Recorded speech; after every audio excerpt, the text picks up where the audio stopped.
Late evening రాత్రి పొద్దుపోయాక bus యాత్ర చేస్తున్న జగన్మోహన్ రెడ్డి గారు విజయవాడ రీచ్ అయ్యి ఆ విజయవాడ సెంట్రల్ నియోజకవర్గం మీదుగా ముందుకెళ్తున్నప్పుడు గుర్తు తెలియని రాయి ఒకటి వచ్చి తగిలింది.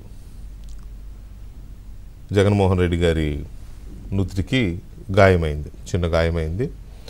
వెంటనే డాక్టర్లు ప్రథమ చికిత్స చేశారు, తర్వాత హాస్పిటల్కి వెళ్ళారు. అదంతా చూసింది మనం. ఇక్కడ గుర్తు తెలియని రాయి అని ఎందుకు అన్నామంటే రాయి దొరకలేదు, విసిరినవాడు దొరకలేదు. ఏంటి ఆ కథ ఏంటి, అది ఏంటి అనేది ఎవరికీ అర్థం కాని పరిస్థితి. ముఖ్యమంత్రి మీద దాడి జరగడం అనేది అత్యంత దురదృష్టకరమైన విషయం, దుర్మార్గమైన విషయం. ఆ రాష్ట్రంలో శాంతి భద్రతలు లేవు అనడానికి, ఆ రాష్ట్రంలో వ్యక్తులు కంట్రోల్లో లేరు అనడానికి, ఆ రాష్ట్రంలో ప్రభుత్వ వ్యతిరేకత తీవ్రంగా ఉంది అనడానికి, లేకపోతే ఆ రాష్ట్రంలో డ్రామాలు బాగా ఎక్కువైపోయాయని చెప్పుకోవడానికి ఇందులో ఏదైనా కావచ్చు. అది ఒక ఉదాహరణ. అయితే జగన్మోహన్ రెడ్డి గారిపై ఈ దాడి జరగడం ఇది మొదటిసారి కాదు. 2019 ఎన్నికల ముందు కూడా ఇలాగే జరిగింది. అప్పుడు ఇంకా పెద్దది. ఏకంగా కత్తితోనే, కోడి కత్తి, మామూలు కత్తి కూడా కాదు, కోడి కత్తి అంటే ఇట్లా అంటే ఫసక్ కాదు, ఫసక్ అంత చాలా షార్ప్గా ఉంటుంది అది. అలాంటిది ఇక్కడ షోల్డర్కి గుచ్చుకుంది. ఆయన అప్పుడు అక్కడ పోలీసుల మీద కానీ అక్కడ డాక్టర్స్ మీద కానీ నమ్మకం లేదని వెంటనే ఫ్లైట్ ఎక్కి హైదరాబాద్ వచ్చేసారు. ఆ స్టోరీ తెలిసిందే, నేను మళ్ళీ చెప్పాల్సిన అవసరం లేదు. ఆ పొడిచిన వ్యక్తికి 5 ఏళ్ళు బెయిల్ రాకుండా, శిక్ష పడకుండా ఒక అయోమయంలో 5 ఏళ్ళు జైల్లోనే ఉన్నాడు. కనీసం నా మీద వ్యక్తి చేసింది, కత్తితో దాడి చేసింది ఈ వ్యక్తే అని చెప్పడానికి కూడా 5 ఏళ్ళు జగన్మోహన్ రెడ్డి గారు కోర్టుకు వెళ్ళలేదు. అలాంటి ఘటన అది. మరి ఆయన ఎందుకు కోర్టుకు వెళ్ళలేదో ఇప్పటికీ ఎవడికి తెలియదు. ఆయన కోర్టుకు వెళ్ళుంటే ఆ విచారణ ముందుకు జరిగి ఉండేది.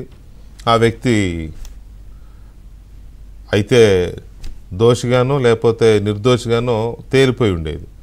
దర్యాప్తు చేసిందేమో చిన్న చితక సంస్థ కాదు, అది NIA, కేంద్ర దర్యాప్తు సంస్థ. ఆయన అడిగి కావాలని కోరి వేయించుకున్న దర్యాప్తు సంస్థ అది, కోడికత్తి కేసులో.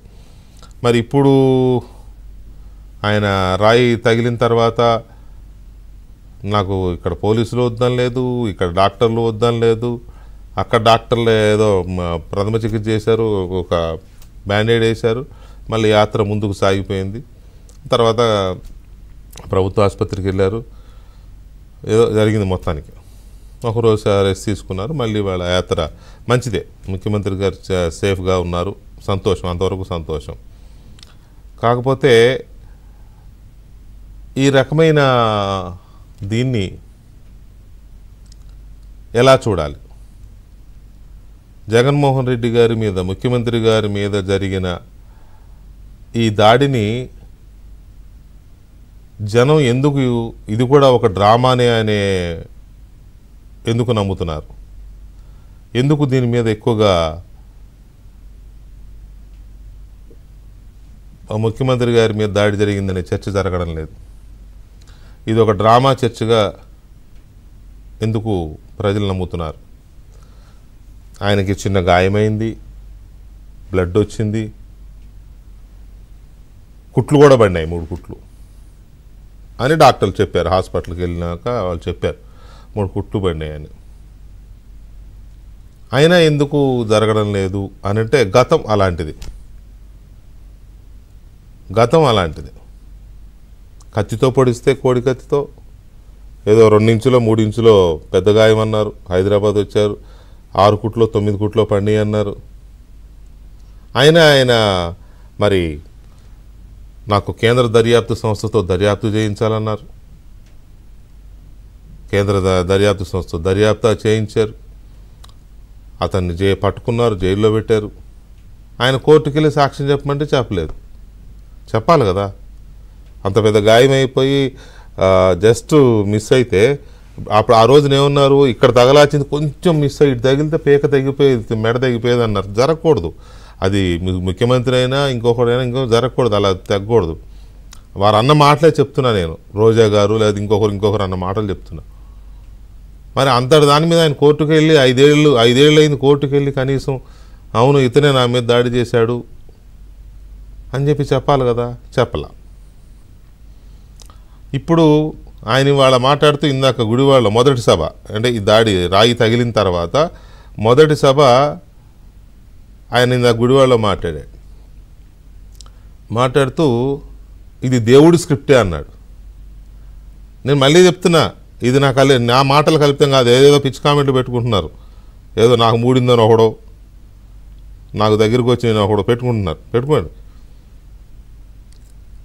ఆయన అన్నమాట చెప్తున్నా, నా సొంత క్రియేషన్ కాదు రై, ఆయన అన్నమాట చెప్తున్నా. ఇక్కడ కానీ తగిలితే కన్నుపోయేదట. నిజం, ఇక్కడ తగిలితే కన్నుపోయేది, ఇక్కడ తగిలితే ముప్పే. ఎందుకంటే కణత మీద తగిలితే ఒక్కొక్కసారి చాలా ఇదవుతుంది, అందరికీ తెలిసిన విషయం అది. కానీ ఇక్కడ తగిలింది, ఆయనే అన్నాడు, ఇది కూడా ఇక్కడ చూపిస్తే ఇక్కడ తగిలింది, అంతా దేవుడి స్క్రిప్ట్ ప్రకారమే జరిగిందని కూడా అన్నాడు ఇందాకనే, జస్ట్ అరగంట క్రితమే. కావాలంటే ఎవరైనా ఆ స్పీచ్ వినొచ్చు.